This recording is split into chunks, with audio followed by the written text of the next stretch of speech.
Do you feel like you have to be perfect, or that no matter how hard you try, you never could be? Do you try to cover it up when something goes wrong for you? Or do you get uncomfortable or defensive when someone points out a mistake you've made? Do you even pretend that you know something when you don't know it, just to hide the fact that you're not perfect? Well, I have been there. All of those places. This is an issue I've worked on so much for myself and with lots of my clients over the years. To address this issue, it's important to understand where it comes from.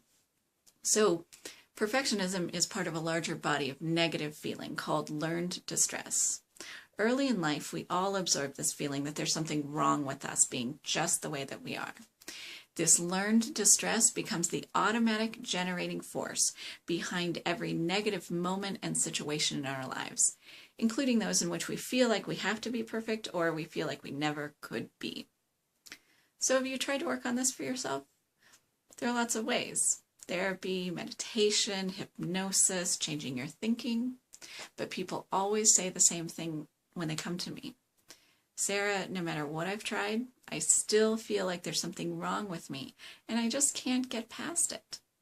Well, that's because they haven't been able to access their storage bank of learned distress. In order to do that, you have to take your rational thinking brain and get it out of the way entirely.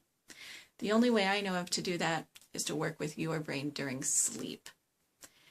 So I know it sounds hard to believe, but you can actually permanently remove layers of learned distress when you sleep, because that's when your brain is most open to change.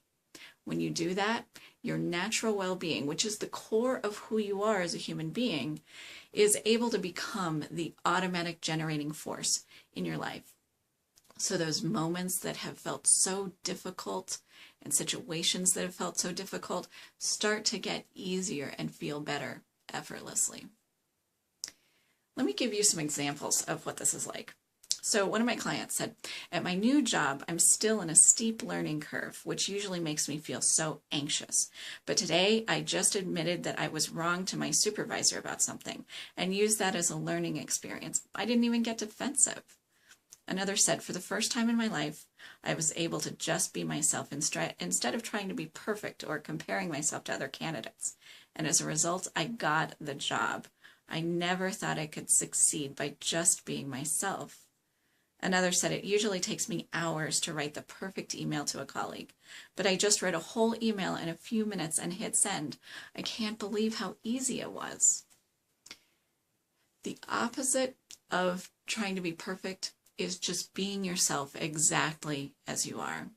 When you're able to get rid of this learned distress about being perfect, your uniqueness and inner knowing are able to rise to the occasion and work for you.